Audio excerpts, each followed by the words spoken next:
No doubt one of the most highly anticipated fights of the year. Nick Diaz and Anderson Silva, both coming off long layoffs, both for different reasons. Give me a breakdown of that fight and give me a prediction. Man, it's a weird one because there's question marks hanging over everybody. I mean, it's fun. You know, I've heard some fans say it's not a super fight. I think it's a super fight. I mean, this is Anderson Silva and Nick Diaz. Who thought, you know, that's mind-blowing stuff. So, you know, obviously the question marks with Anderson Silva, is he going to be able to kick? Is he going to throw that leg with reckless abandon, or is he going to be playing on him psychologically? Who knows, you know? And Nick Diaz, meanwhile, the layoff, what's the motivation? I mean, it seems like with both Diaz brothers, like what's really their focus right now? What's their motivation? Where's their level? Is he just fighting to take a paycheck because he needs to pay the bills? I mean, who knows? So, but throwing all that aside, let's assume that we're getting guys at 100%. I just like Anderson Silva. I think the size is going to be huge. I think the speed, the techniques that he has, is just going to be too much for Nick Diaz. You know, Nick, obviously, the volume striking that he has is incredible to watch, but I don't think you're going to be able to stand in Anderson Silva's face and just pitter-pat him with shots that are coming from a welterweight, you know, not a true middleweight. To me, I just think everything's leaning in Anderson Silva's favor. Again, those question marks might pop out. You know, maybe it does come out that Anderson's not ready. He's not psychologically, but, you know, I think we're going to get two guys at 100%, and I'm going to lean towards Anderson Silva. This is like a fight that I never thought would happen. Like, this is a fight that I would make, like, if I was playing the UFC game and we got open weight classes, because I'm like, oh, it's never going to happen, so I might as well see it in a video game. But it's crazy. When I'm still having a hard time believing it's actually happening. Two of my idols. It's a really tough fight to pick because I'm honestly not sure about the shape that Anderson Silva is. And he's been saying recently, there was an article that came out that he's having some problems with his leg. And you have to wonder, after, first of all, a catastrophic knockout loss, and then a catastrophic bone break, can he actually be 100%? I mean, it has to affect you mentally somehow.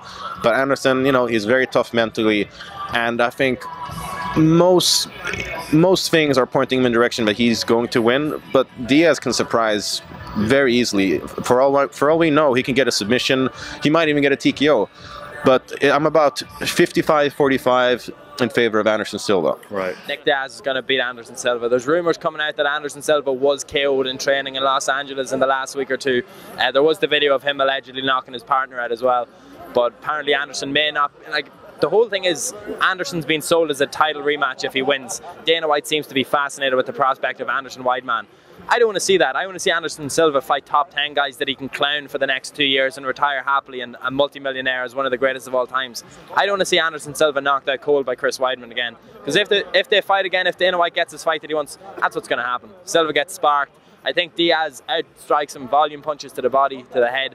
Silva's chin has been tested. It's a little bit weaker. As Conor McGregor said last week, the chin doesn't recover. I'm sure everyone has a lot of the same opinions. Anderson Silva's leg. Is he going to be throwing it? Is he going to be hesitant? What's really going to be the deal with that? And that we're probably going to find out maybe in the first minute of the fight if he's coming out there throwing leg kicks or if he's throwing hands a lot more. So it's a lot comes down to Anderson.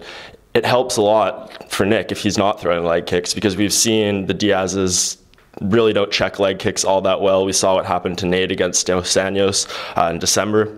So really it comes down to, I think, Anderson's strategy.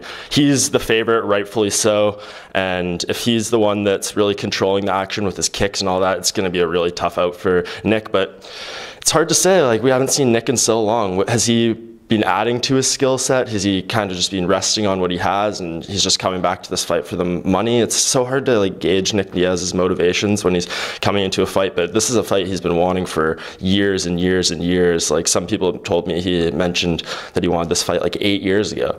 So if he's going to train hard, if he's going to be fully motivated for any fight, it's going to be this one. And the fact it's at 185 for him is pretty interesting. I know he said on the conference call recently, leading up to the show, that he feels just way more energetic fighting at this weight class, and the cutting to 170 like 3 times a year is just way too much, and he won't be able to perform at an optimum level doing that. So I'm curious to see how he really does with the time off and fighting at 185. But if we're judging, which we can really only do on what we've seen out of these guys in the past, it seems like it's all Anderson Silva fight. He should pick him apart and eventually get maybe a TKO, or Diaz is extremely tough. Maybe he lasts all 5 rounds, but he's going to be taking a lot of damage if he makes it all 5, I think. Okay. Whew. Nick Diaz from my home state, California. You know, you're rooting for the guy, but you don't know what you're going to get. I see this being an easy fight for Anderson Silva, much bigger fighter, quicker, better all-around striker. So, I don't see Nick standing at the end of this one, so I expect a third, fourth round TKO.